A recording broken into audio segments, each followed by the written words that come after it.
இதனாலே ஆசிரியத்தை நாட்டுக்கு காலத்தில் எல்லாவற்றையும் எங்களுக்காக மாறித்து நிறுத்தி எங்களுக்காக பரிந்து பேசிக்கொண்டு கர்த்தராகிய இயேசு கிறிஸ்துவின் நாமத்தை ஜெபம் கேட்டிருக்கிறார்கள். ஆமென். ஹல்லேலூயா. Hallelujah. கர்த்தராகிய இயேசு கிறிஸ்துவின் நாமத்தில் உங்கள் அனைவரையும் வாழ்த்தி வரவேற்கிறோம். Let's walk in the mighty name of Jesus. ஆம், இந்த நாளிலே கர்த்தர் எங்களுக்கு ஒரு நல்ல நாளை தந்திருக்கிறார். God has given us a good day today. புதிய மாதத்திலே அங்கே முதலாவது கிழமையிலே நாங்கள் வந்திருக்கிறோம். So we've come to a new week in the new month. ஆம், இதிலே ஆண்டவர் இந்த மாதத்தை முற்றும் முழுதுமாக ஆசீர்வதிக்க நாங்கள் அவரிடத்தில் வேண்டி அவரை துதித்து நாங்கள் மகிமைப்படுத்துவோம். So God has given us the opportunity to worship Him and praise Him. அங்கே யாத்ராகமம் 8ஆம் அதிகாரம் 1ஆம் வசனத்திலே நாங்கள் வாசிக்கிறோம். In Exodus chapter 8 verse 1 we read. அப்பொழுது கர்த்தர் மோசேயை நோக்கி, நீ பார்வோனிடத்தில் போய் எனக்கு ஆராதனை செய்ய என் ஜனங்களை அனுப்பிவிடு என்று சொல்லி அங்கே சொல்லுகிறதை நாங்கள் பார்க்கிறோம். And the Lord said to Moses, go to Pharaoh and say to him, this is what the Lord says, let my people go so that they may worship me. ஆம், அங்கே அடிமைத்தனத்தில் இருந்த ஜனங்கள் அங்கே ஆராதனை செய்யும்படியாக அங்கே ஜனங்களை அனுப்பிவிட தேவன் அங்கே அவர்கள் அங்கே மோசேக்கு அங்கே சொல்லுகிறதை பார்க்கிறோம். So he tells Moses to go and speak to the Pharaoh and tell him, let my people go. ஆம், ஏனென்று சொன்னால் அவர் எங்களை விடுதலை செய்திருக்கிறார். அந்த விடுதலை நிமித்தம் நாங்கள் அவரை இன்றைய நாளிலே, அன்று மாத்திரமல்ல இன்றைய நாளிலே அவரை நாங்கள் மகிமைப்படுத்த வந்திருக்கிறோம். ஹல்லேலூயா. So we are here to worship the Lord because He has freed us. He has given us deliverance. Hallelujah. Hallelujah. ஆம், அவர் எங்களை பாவத்திலிருந்து, சாபத்திலிருந்து, அடிமைத்தனத்திலிருந்து அவர் விடுதலை செய்திருக்கிறார். He's freed us from sin and freed us from slavery. ஏனென்று சொன்னால் அவர் எங்கள் கண்மலையானவராய் இருக்கிறார். அவர் எங்களை காக்கிற தேவனாய் இருக்கிறார். பாடுவோமா? He is our mountain. He is our fortress. ஆமென். ஹல்லேலூயா. நாங்கள் பாடி அவரை மகிமைப்படுத்துவோம்.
ஹalleluya ஹalleluya அவருக்கே துதிக்கான மகிமை செலுத்துவோம்.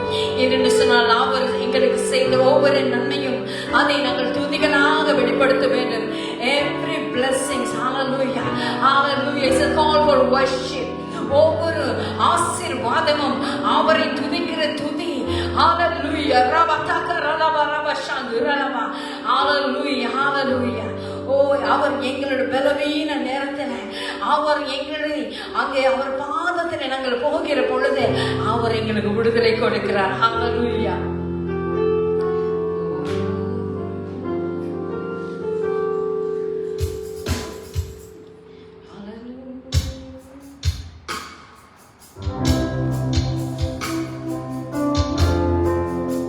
இந்த பலவீன நேரத்தில் உன் பாதம் வந்து புதுபலன் அடைகிறேன். ஹalleluya.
Hallelujah, hallelujah. Oh, hallelujah. ஆண்டவரே ஸ்தோத்திரிக்கிறோம். Hallelujah. Oh, hallelujah. ஆமென். அவர் அழைத்தவராய் இருக்கிறார். அவர் இல்லாமல் நாங்கள் ஒன்றுமே இல்லை. அவர் உங்க கிருபை.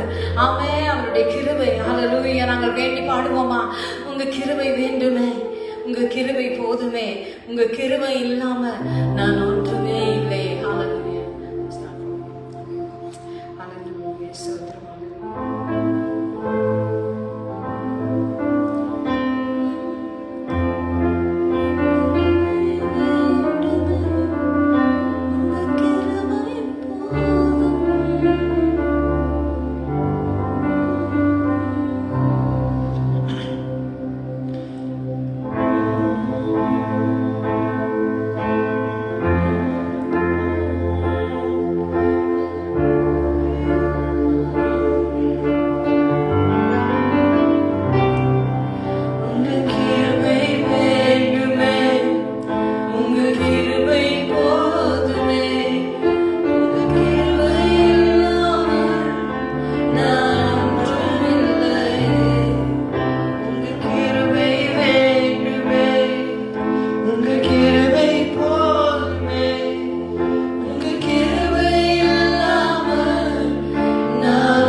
என்னை தொட்டவரே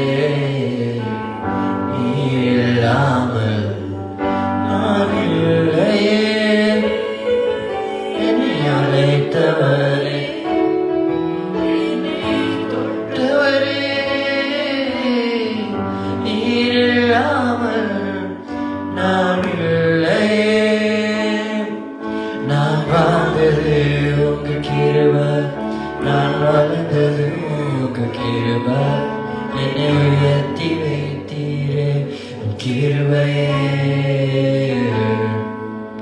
நான் வாழ்ந்தது உங்க கிருபை நான் வாழ்ந்தது உங்க கிருபை என்னை உயர்த்தி வைத்தீரே உம் கிருபையே உங்க கிருபை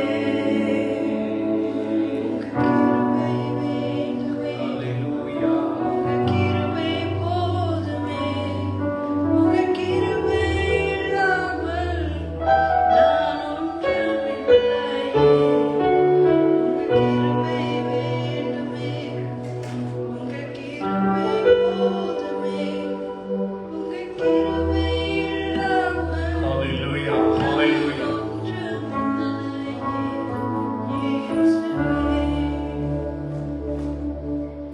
Amen. Hallelujah. கர்த்தருடைய கிருபையாலே நாங்கள் இம்மட்டுமாய் நிலைநிற்கிறோம். Hallelujah. என் தேவன் இந்த வருஷத்திலே கடந்த 7 மாதங்களிலும் எங்களை கண்ணின் மணிகள் போல நடத்தி வந்திருக்கிறார். இந்த 8வது மாசத்துக்குள்ளாய் அவருடைய கிருபையினால் நம்மை அழைத்து வந்திருக்கிறார். God has brought us into a new month and He has given us the grace to guide us into this new month as well. ஆகையினாலே எல்லா கிருபைகளையும் நினைத்து நாங்கள் தேவனுக்கு நன்றி செலுத்துகிறோம். Hallelujah.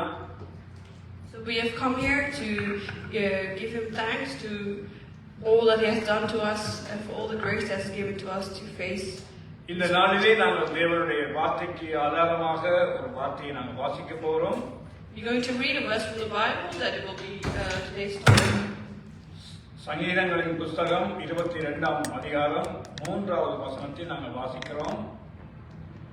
அங்கே கர்த்தருடைய வசனம் சொல்லுகிறது, இஸ்ரவேலின் துதிகளுக்குள் வாசமாய் இருக்கிற தேவரீரே பரிசுத்தர் என்று சொல்லப்படுகிறது. அல்லேலூயா.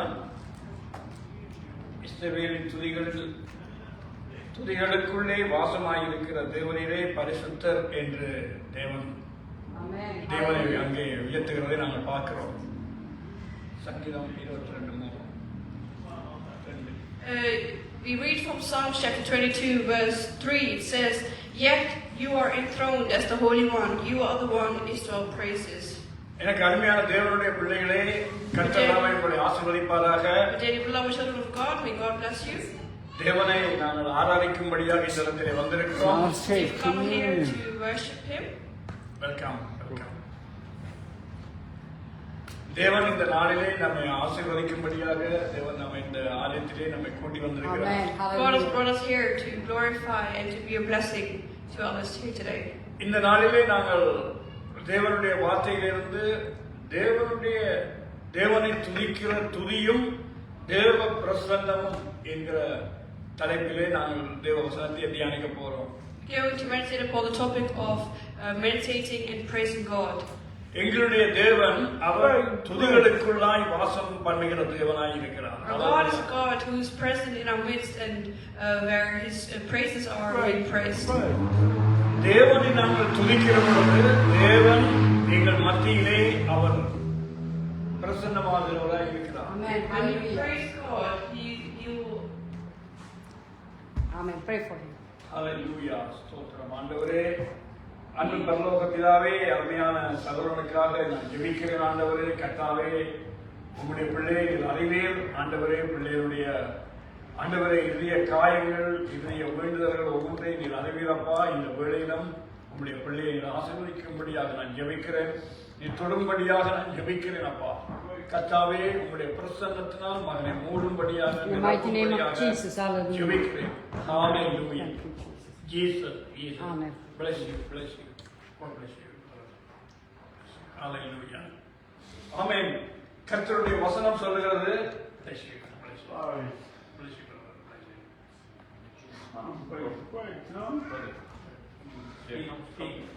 I'll explain to you. Okay. What's your name? Hallelujah. Hallelujah. தேவனை நாங்கள் துதிக்கிற பொழுது When we praise God, தேவனுடைய பிரசன்னத்தை நாங்கள் உணர்கிறவர்களாக இருக்கிறோம். we can feel the presence of God when we praise God.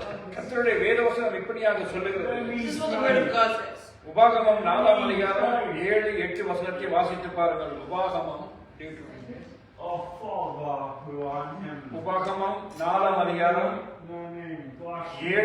வசனங்களை வாசிக்கிற பொழுது கர்த்தருடைய வசனம் இப்படியாக சொல்கிறது. Read from Deuteronomy.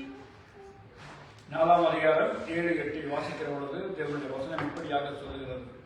Hallelujah.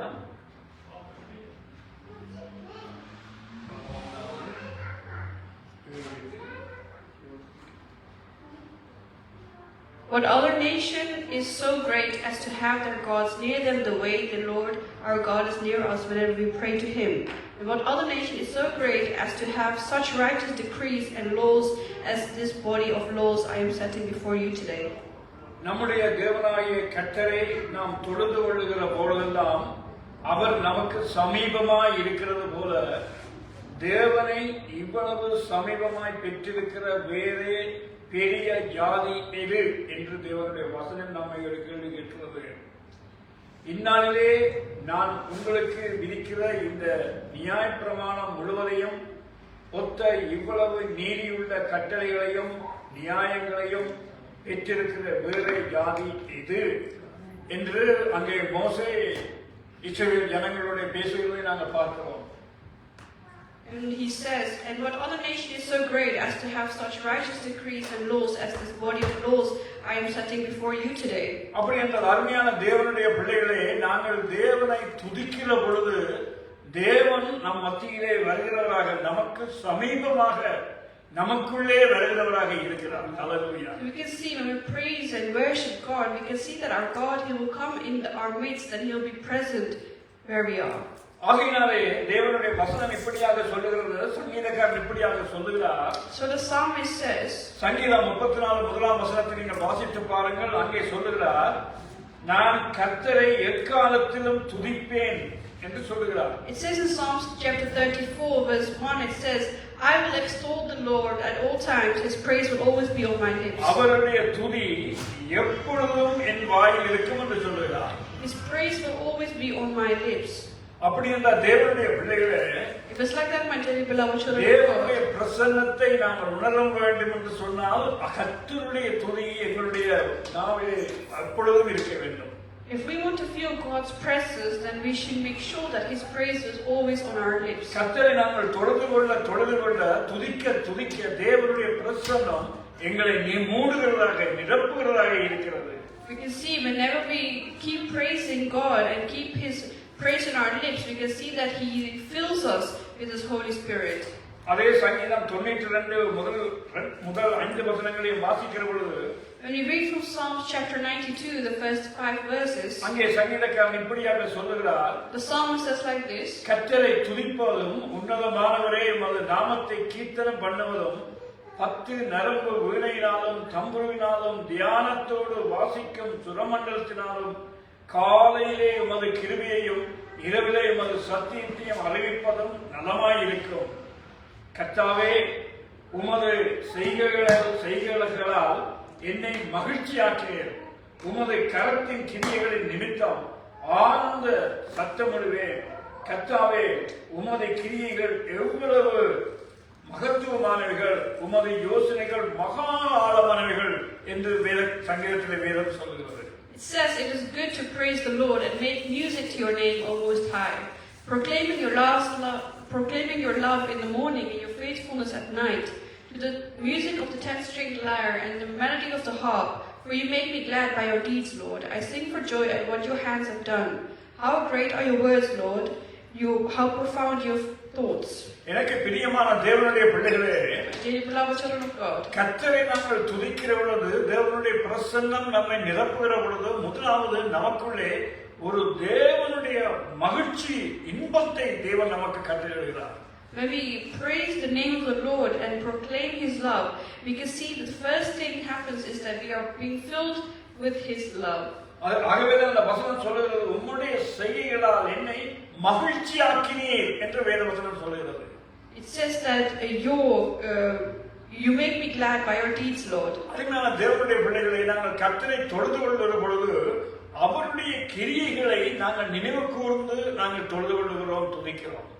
So whenever we praise God, we remember the good things He has done in our lives, and that's what we remember when we praise and glorify His name. அப்படியாக நாங்கள் துதிக்கிற பொழுது தேவனுடைய பிரசன்னம் நம்மை நிரப்பி நம்மை தெய்வீக மகிழ்ச்சிக்குள்ளாக நம்மை நடத்துகிறது. We praise God in this way. We can see that the first way that happens is that we get filled with love and we become glad. தேவ பிரசன்னம் நமக்குள்ளே வருகிற பொழுது முதலாவது தேவன் நம்மை மகிழ்ச்சியாக்குகிறார். மகிழ்ச்சியினால் நம்மை நிரப்புகிறவராய் இருக்கிறார். The first thing that happens when we praise God is that we get filled with His love and with His joy. இரண்டாவதாக எசாயா தீர்க்கதரிசியின் புத்தகம் 12ஆம் அதிகாரம் 3ஆம் வசனத்தை வாசித்து பாருங்கள். When you read from Isaiah chapter 12 verse 3, it says, நீங்கள் ரட்சிப்பின் முற்றுக்களிலிருந்து மகிழ்ச்சியோடு தண்ணீர் மொண்டு கொள்வீர்கள் என்று வேதவசனம் சொல்லுகிறது. It says, with joy you will draw water from the wells of salvation. எனக்கு பிரியமான தேவனுடைய பிள்ளைகளே, My dearly beloved children of God, நாங்கள் துதிக்கிற பொழுது தேவனுடைய பிரசன்னம் நமக்குள்ளே வருகிற பொழுது தேவன் என்ன செய்கிறார்? அந்த ரட்சிப்பின் அந்த ஊற்றுக்களிலே இருந்து வருகிறதான அந்த மகிழ்ச்சியை நமக்கு தருகிறார். you can see when we praise God and we search for Him and seek His name, you can see that with joy that we will draw water from the wells of salvation.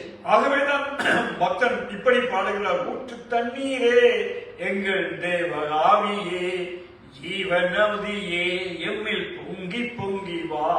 ஏன் நீர் பொங்கி பொங்கி வர வேண்டும்? எங்களுடைய ரட்சிப்பின் அந்த சந்தோஷத்தை நீர் என்ன செய்ய வேண்டும்? எங்களுக்கு நிறைவாக தர வேண்டும் என்பதற்காக அப்படியான பாடல்களை நாங்கள் பாடுகிறோம். ஹல்லேலூயா. There's a song that says that fill us with your living water and just fill us and keep overflowing in our lives. அருமையான தேவனுடைய பிள்ளைகளே, My dearly beloved, தேவனை நாங்கள் துதிக்கிற பொழுது, தேவனுடைய பிரசன்னம் நம்மை நிரப்புகிற பொழுது, when we praise God and when we get filled with His presence, தேவனுடைய வார்த்தையிலே இருந்து நாங்கள் அநேக நன்மையான காரியங்களை, தேவனுடைய கிரியைகளை எல்லாம் நாங்கள் காணக்கூடியதாக இருக்கிறது வேதத்திலே. we can see all of His mighty deeds and works that He has done in the Word of God. அதிலே இருந்து ஒரு சில காரியங்களை நான் உங்களோடு தியானிக்க விரும்புகிறேன்.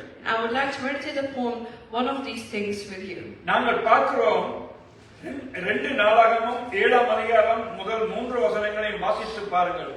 When we read the first 3 verses from 2 Chronicles chapter 3, அங்கே தேவனுடைய ஆலயத்தை பிரதிஷ்டை பண்ணுகிற பொழுது சொலொமோன் அவர்கள் ஜெபம் பண்ணுகிறார்.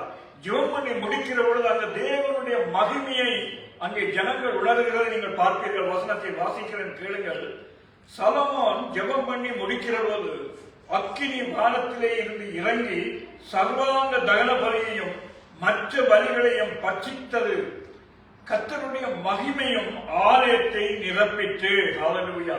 at the time of the dedication of the temple, Solomon, when he finished praying, fire came down from heaven and consumed the burnt offering and the sacrifices, and the glory of the Lord filled the temple. கர்த்தருடைய மகிமை கர்த்தருடைய ஆலயத்தை நிரப்பினதால் ஆசாரியர்கள் கர்த்தருடைய ஆலயத்திற்குள் பிரவேசிக்க கூடாது இருந்தது. ஹல்லேலூயா. The priests could not enter the temple of the Lord because the glory of the Lord filled it. அக்கினி இறங்குகிறதையும் கர்த்தருடைய மகிமை ஆலயத்தின் மேல் தங்கி இருக்கிறதையும் இஸ்ரவேல் புத்திரர் எல்லாரும் கண்டபோது தல வரிசை மட்டும் தரையிலே முகங்குப்புற குனிந்து பணிந்து கர்த்தர் நல்லவர், அவருடைய கிருபை என்றும் உள்ளது என்று சொல்லி அவரை துதித்தார்கள். ஹல்லேலூயா. When all the Israelites saw the fire coming down and the glory of the Lord above the temple, they knelt on the pavement with their faces to the ground, and they worshipped and gave thanks to the Lord, saying, He is good, His love endures forever. எனக்கு அருமையான தேவனுடைய பிள்ளைகளே, My dearly beloved children of God, கர்த்தருடைய பிள்ளைகள் அங்கே நீங்கள் பாருங்கள், தேவனை துதித்து மகிமைப்படுத்தி அவரை ஆராதிக்கிற பொழுது தேவனுடைய பிரசன்னம் மகிமை அங்கே இறங்கி வருகிறதை அவர்கள் உணர்ந்தார்கள். ஹல்லேலூயா. you can see when the Israelites saw the fire coming down, they felt the glory of the Lord and they knelt before Him in His presence. தேவனுடைய மகிமை அங்கே வந்த பொழுது, அவருடைய பிரசன்னம் இறங்கின பொழுது அவர்கள் என்ன செய்தார்கள்? அவர்கள் பணிந்தார்கள், குனிந்தார்கள். தல வரிசை மட்டும் அப்படியாக குனிந்து கர்த்தர் நல்லவர், அவருடைய கிருபை என்றும் உள்ளது என்று சொல்லி அவரை துதித்தார்கள் என்று வேதம் சொல்கிறது. When the glory of the Lord filled the temple and the Israelites saw Him, His glory above the temple, they knelt before Him with their faces facing down to the ground, and they worshipped Him and thanked Him. இன்றைக்கு தேவன் நம்மை தேவ பிரசன்னத்தினால் நிரப்புகிறார். ஏனென்றால் நாங்கள் ஏதோ தேவனை விட மேலாக நின்று நாங்கள் எங்களை உயர்த்துவதற்கு அல்ல. Our God, He is in our presence and He comes in our midst when we praise God. எல்லா வேளைகளிலும் நாங்கள் தேவனை மட்டும் உயர்த்துவதற்காக தேவன் அந்த பிரசன்னத்தை நமக்கு கொடுக்கிறார். And He gives us this presence because we worship and glorify Him. அங்கே பிரசன்னம் இறங்குற பொழுது நாம என்ன செய்கிறோம்? தேவனை இன்னும் அதிகமாய் நாங்கள் துதிக்கிறோம். When His glory gets filled in the temple, we tend to praise Him more and more.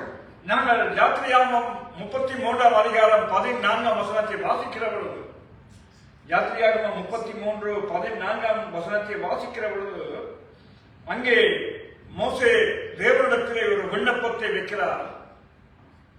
மோசே ஒரு விண்ணப்பத்தை வைக்கிறார். We can see in Exodus chapter 3 verse 14, you can see that Moses, he's praying.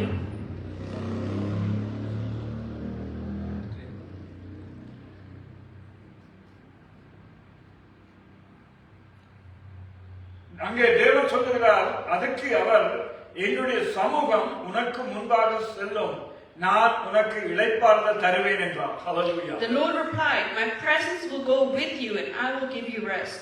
இங்கே தேவனிடத்திலே மோசே ஒரு ஜெபத்தை, ஒரு விண்ணப்பத்தை வைக்கிறார். தேவனே, நீர் எங்களை போக சொல்லுகிறீர், ஆனால் நாங்கள் தனிமையாக போக முடியாது. நீர் எங்களோடு கூட வராவிட்டால் நாங்கள் எப்படி போவோம் என்று கேட்கிற பொழுது, அங்கே தேவன் சொல்லுகிறார், உனக்கு முன்பதாக என்னுடைய சமூகம் செல்லும். அதாவது தேவனுடைய பிரசன்ஸ், அவருடைய பிரசன்னம் செல்லும் என்று அவர் வாக்கு பண்ணுகிறார். You can see when Moses asked the Lord that you've been telling me to lead these people, but you didn't let me know whom you will send with me. He replied to him and said, my presence will go with you and I will give you rest. அப்படி என்றால் அருமையான தேவனுடைய பிள்ளைகளே, If it's like that, my dearly beloved children of God, தேவனுடைய பிரசன்னம் அங்கே பார்த்தோம். தேவனுடைய பிரசன்னம் மகிமையாய் இறங்கினதை நாங்கள் பார்க்கிறோம். we can see that God's glory filled the temple. இங்கே தேவனுடைய பிரசன்னம் நம்மை நிரப்புகிற பொழுது தேவன் நமக்கு என்ன செய்கிறார்? நமக்கு முன்பதாக செல்கிறவராய், வழிகளை நமக்கு ஆயத்தப்படுத்துகிறவராய் இருக்கிறார். ஹல்லேலூயா. We can see that when our God fills us with His presence, we can see that He not only fills us and is present here, but He also guides us the way that we are supposed to go. நாங்கள் தேவனுடைய வார்த்தையை பார்க்கிற பொழுது அங்கே யோனாவுடைய வாழ்க்கையை பார்க்கிறோம். We also look at the life of Jonah. யோனா பாருங்கள், தேவன் அழைத்த அழைப்புக்கு அவர் வழிவிலகி சென்ற பொழுது அவருக்கு தேவன் சில காரியங்களை அவருடைய வாழ்க்கையிலே கட்டளையிட்டார். We can see that in Jonah's life, when he was sent on a mission by God, he tried to take a diversion, and we all know what happened. அவர் என்ன செய்தார்? இப்பொழுது வெளியிலே தேவன் சுதந்திரமாக விட்ட யோனாவை இப்பொழுது தேவன் ஒரு பெரிய மீனின் வயிற்றுக்குள்ளாக கொண்டு போய் வைத்திருக்கிறார். We can see because he tried to divert his mission, God placed him in a whale. சில நேரங்களிலே தேவனை நாங்கள் நல்ல வடிவாக ஆராதிக்கக்கூடிய நல்ல தருணங்களை தேவன் தருகிற பொழுது நாம் என்ன செய்கிறோம்? சில நேரங்களிலே நாங்கள் அந்த ஆராதனைகளை நாங்கள் அசட்டை பண்ணுகிறோம். When God gives us these opportunities to praise and worship God beautifully, sometimes we tend to take those opportunities for granted. கர்த்தர் அங்கே யோனாவை கொண்டு போய் மீனை வயிற்றிலே வைக்கிற பொழுது யோனா என்ன செய்கிறார்? மீனின் வயிற்றுக்குள்ளே இருந்து என்ன செய்கிறார்? துதிக்கிறார். ஹல்லேலூயா. What we can see what happened was when Jonah was placed in this big fish. கர்த்தர் யோனாவுடைய துதியை கேட்டு என்ன செய்கிறார்? அந்த மீனை கொண்டு வந்து, யோனாவை கொண்டு வந்து கரையிலே கக்கும்படியாக மீனுக்கு கட்டளையிடுகிறார். ஹல்லேலூயா. So as he was praising from inside the whale, God commanded the whale to spit him out on the sides. எனக்கு அருமையான தேவனுடைய பிள்ளைகளே, My dearly beloved children of God, ஏதோ தேவனை ஏன் துதிக்க வேண்டும் என்று நீங்கள் நினைக்கலாம். you might think and ask, why should I praise God? என்ன தேவ பிரசன்னம் என்று எல்லாம் நீங்கள் பேசுகிறீர்கள், உங்களுக்கு புரியவில்லை என்று நீங்கள் சொல்லலாம். You might think and say, you're talking about God's presence, His glory, I don't understand anything. ஆனால் தேவனுடைய பரிசுத்தவான்கள் வாழ்ந்த நாட்களிலே தேவனுடைய பிரசன்னத்தினால் அவருடைய வாழ்க்கையில் நடந்த அநேக அற்புதங்களை நாங்கள் பார்க்கிறோம். Well, we can see what all happened through just the praising and worshiping God. மீனின் வயிற்றுக்குள்ளாய் 3 நாட்கள் அங்கே யோனா மீனின் வயிற்றுக்குள்ளாய் இருந்து வேதனைப்பட்டுக் கொண்டிருந்த அந்த நாட்களை நினைத்து பாருங்கள். Just think about those 3 days that Jonah was inside that big fish and what kind of troubles he must have gone through. அங்கே யோனா துதித்த பொழுது தேவனுடைய பிரசன்னம் என்ன செய்கிறது? அந்த மீனை கட்டளையிடுகிறார். நினிவே கடற்கரையிலே கொண்டு இறக்கும்படியாக கட்டளையிடுகிறார். God commanded the whale to spit him out at the sides, the shore side of the Nineveh. இந்த காரியத்தில் இருந்து நாங்கள் எவைகளை கற்றுக்கொள்கிறோம் என்று சொன்னால், What we can learn from this is, எங்களுடைய வாழ்க்கையில இருக்கிறதான இக்கட்டான நெருக்கடியான நிலைமைகள் பிரச்சனைகளிலே when we are being oppressed, நாங்கள் கர்த்தரை அதிகமாய் துதித்து தேவனை உயர்த்தி மகிமைப்படுத்துகிற பொழுது, when we glorify and lift up His name on high, தேவனுடைய பிரசன்னம் நம்மை நிரப்புகிற பொழுது, when His presence fills us, எங்களுக்குள்ள இருக்கிற சகல நெருக்கத்தையும் அவர் என்ன செய்வார்? தகர்த்தை போடுவார். ஹல்லேலூயா. You will get rid of all the oppression that you're facing. கர்த்தர் நமக்கு முன்பதாக அடைக்கப்பட்டிருக்கிற வழிகளை நமக்கு ஆயத்தப்படுத்துவார், திறந்து கொடுப்பார். All the ways that have been blocked and barriers that have been put in place, God will get rid of all of them. தேவனுடைய பிரசன்னம் எங்களுக்கு முன்பதாக சென்று கோணலானவைகளை செம்மையாக்கி அவர் செழுமையான வழிகளிலே நம்மை வழிநடத்துகிற தேவனாய் இருக்கிறார். Because God, He will make all the crooked ways straight for you and He will guide you the way to go. தேவனுடைய பிரசன்னம் இப்படித்தான் அன்றைக்கு மோசேயை வழிநடத்தியது. This is the same way how God's presence guided Moses and his people. இஸ்ரவேல் ஜனங்களை நடத்துவதற்கு தேவன் அங்கே கூட சென்றார் என்று சொன்னால், தேவனுடைய பிரசன்னம் அங்கே கூட சென்றதனாலே அவர்கள் எந்த ஒரு நெருக்கமும் இல்லாமல் சுகமாக கானான் தேசத்தை சேர்ந்தார்கள். We can see that because of God's presence guided Moses and the Israelites, they were able to go through the way that they were supposed to with His guidance.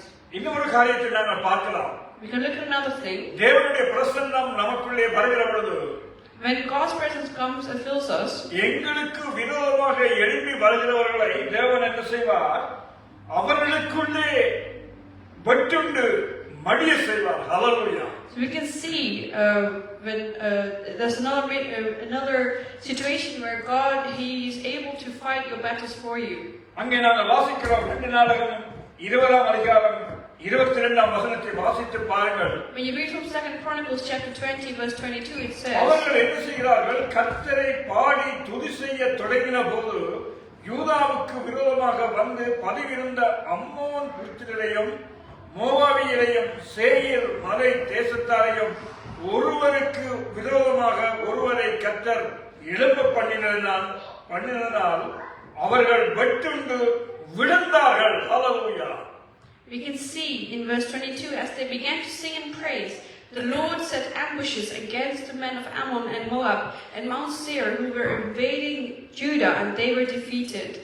இப்படிப்பட்ட ஒரு பெரிய காரியத்தை தேவன் நடப்பித்தது எப்படி என்று நீங்கள் பார்ப்பீர்களாக இருந்தால், when you look at how this kind of situation arises, அங்கே இவர்களிடத்திலே அவர்களோடு யுத்தம் பண்ணுவதற்குரிய பலன் இல்லை, ஆயுதம் இல்லை, எதுவும் இல்லை.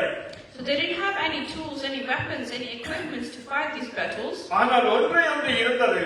They had one thing. தேவனை துதிக்க வேண்டிய துதி மட்டும் அவர்களுடைய நாவிலே இருந்தது. They continued to have the lips that had the praise of God on them. அவர்கள் நாவினாலே துதித்தார்கள்.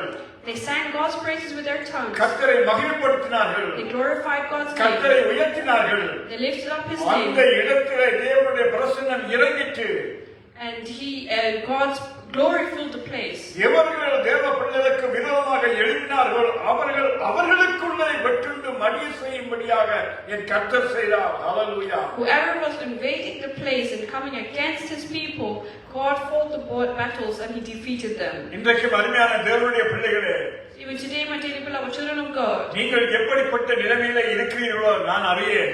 I do not know in what kind of situation you might be in. ஒருவேளை யோனாவை போல ஒரு நெருக்கத்திலே நீங்கள் இருக்கலாம். You might be being oppressed like Jonah. அந்த நெருக்கத்திலே இருந்து என்னை விடுவிப்பவர் யார்? நான் எப்படி ஒரு நல்ல தேசத்துக்கு செல்ல போவேன்? எப்படி ஒரு நல்ல வாழ்க்கையை அமைக்கலாம் என்று நீங்கள் ஒருவேளை நீங்கள் தேவனோடு கூட உறவாடி கொண்டிருக்கலாம். You might be thinking and asking yourself, how will I be able to live my life according to God's wishes? அல்லது உங்களுக்கு விரோதமாக ஏராளமான மக்கள் திரண்டு வந்து உங்களுக்கு விரோதமாக ஏதாவது ஒரு காரியத்தை எதிர்மறையா செய்து கொண்டிருக்கலாம். People might also be doing things against you and you are not able to do anything against it. உங்களிடத்திலே அவைகளை தாங்கக்கூடிய பலன் இல்லாமல் இருக்கலாம். You might not have the strength to ஆனால் face this better. ஆனால் இவைகள் எல்லாவற்றுக்கும் பலனை கொடுக்கிறவர் நம்மோடு கூட இருக்கிறார். But don't forget that the one who gives us the strength and power is with us. அவர்தான் நம்முடைய ஆண்டவராகிய இயேசு கிறிஸ்து. And that is our Lord Jesus Christ. அவர் தம்முடைய பலத்தினால் நம்மை இடைகட்டுகிறவராய் இருக்கிறார். He strengthens us. தம்முடைய பிள்ளைகளுடைய வாயிலே துதியை உண்டு பண்ணுகிறவராய் இருக்கிறார். He puts his praise on our lips. அந்த துதி தேவனுடைய பிள்ளைகள் துதிக்கிற பொழுது அவர்களுக்கு பலனை கட்டளையிடுவதாக இருக்கிறது. As we praise, our God strengthens us. அந்த தேவ பலன் நம்மோடு கூட இருக்கிறதுனாலே நாங்கள் மலைகளை தாண்டுவோம், பள்ளங்களை முறியடிப்போம் என்று வேதவசனம் சொல்லுகிறது. The word of God says, with God's power and strength within us, we are able to face these mountains. எனக்கு அருமையான தேவ பிள்ளைகளே, My dearly beloved children of God, என்னை கேட்டுக்கொண்டிருக்கிற அன்பு சகோதர சகோதரிகளே, to all the brothers and sisters that are listening here today, ஒருவேளை நீங்கள் இந்த நிகழ்ச்சிகளை பார்த்துக் கொண்டிருக்கலாம் ஆன்லைன்ல கூட. you might be watching this live as well through our. நீங்கள் இருக்கிறதான உங்களுடைய நிலைமையை தேவ சமூகத்திலே நீங்கள் கொண்டு வாருங்கள். You should bring whatever situation you're facing, whatever situation you may be in, bring it to the presence of God. தேவனுடைய பிரசன்னம் சகல நிலைகளையும் நம்மிடத்திலே இருந்து முறியடிக்கும். Because God's presence will be able to break all the barriers you will be facing in life. நாங்கள் ஜெபம் செய்வோம். Let's pray. எங்களை அதிகமாய் நேசிக்கிற நல்ல ஆண்டவரே, உமக்கு நன்றி செலுத்துகிறோம். Dear Heavenly Father, Lord, we thank you, Lord. கர்த்தாவே, அப்பா, உம்முடைய தேவ பிரசன்னத்தினாலே எங்களை நிரப்புகிறதுக்காக உமக்கு ஸ்தோத்திரம். Lord, we thank you that you're filling us, Lord, with your presence. உம்முடைய தேவ பிரசன்னம் ஆண்டவரே எங்களை மகிழ்ச்சியாக்குவதற்காக ஸ்தோத்திரம். Lord, we thank you that your presence makes us உம்முடைய glad. தேவ பிரசன்னம் எங்களுக்கு வழிகளை உண்டு பண்ணுகிறதுக்காக விசாலப்படுத்துகிறதுக்காக ஸ்தோத்திரம். We thank you that your presence it broadens our ways and creates ways for us. உம்முடைய தேவ பிரசன்னம் எங்களுக்கு விரோதமாக எழும்புகிறவர்களை முற்றுகை இடுகிறதுக்காக உமக்கு ஸ்தோத்திரம். Lord, we thank you, Father, that you set ambushes against those who are against us and that you defeat them, Lord. உம்முடைய தேவ பிரசன்னம் எங்களுடைய நெருக்கத்திலே இருந்து எங்களை விடுவிக்கிறதற்காக உமக்கு ஸ்தோத்திரம். Lord, we thank you, Father, that your presence, Father, it breaks all the barriers from whatever we are being oppressed with. கர்த்தாவே, இந்த வேளையிலும் சபை மக்களுக்காக நான் ஜெபிக்கிறேன் அப்பா. Lord, I'm praying for your church members. யார் ஆண்டவரே அப்பா நெருக்கத்திலே கட்டப்பட்டு இருக்கிறார்களோ அவர்களை நீர் அறிந்தவராய் இருக்கிறீர். Lord, you know, Father, whoever has barriers in their lives, Father. ஒருவேளை ஆண்டவரே வியாதி என்கிற காரியம் ஆண்டவரே அவர்களை கட்டி வைக்கலாம். They might have been burdened by chains to their sicknesses. ஆண்டவரே கடன் என்கிற பிரச்சனை அவர்களை கட்டி வைக்கலாம். They might have been changed to financial issues. ஆண்டவரே அவர்கள் அடுத்த நிலைக்கு போக முடியாதபடி தடைகள் அவர்களை சூழ்ந்திருக்கலாம். There might be hurdles and barriers that are stopping them from going to the next level. சகல தடைகளையும் உடைக்கிற சர்வ வல்லமையுள்ள தேவனே, உம்முடைய பிரசன்னத்தினால் இப்பொழுது எல்லா தடைகளையும் நான் உடைக்கிறேன் அப்பா. Lord, we ask you, Father, that you will break all of the barriers, of Father, with your presence. கர்த்தாவே, தடைகளை நீக்கி போடுகிறவரே அவர்களுக்கு முன்பதாக நீர் செல்வீராக. Lord, the God who can break all the barriers, of Father, we ask you that you will break உம்முடைய the பிரசன்னம் barriers. ஆண்டவரே உம்முடைய பிள்ளைகளுடைய வாழ்க்கையிலே அப்பா ஒரு புதிய வழிகளை திறப்பதாக. Lord, may your presence, Lord, create new ways, Father. ஆண்டவரே கட்டப்பட்டிருக்கிற பிள்ளைகளுடைய வாய்களை நீர் திறப்பீராக. Lord, all the mouths that have been chained, that have been closed, Father, may you கர்த்தாவே, open உம்மை them. துதிக்கிற துதியை உம்முடைய பிள்ளைகளுடைய உதடுகளிலே நாவிலே வைப்பீராக. Lord, may your praises, of Father, be on the lips of your children, Lord. அந்த துதியினால் அவர்களுடைய வாழ்க்கையில் ஒரு புது பலனை கட்டளிடுவீராக.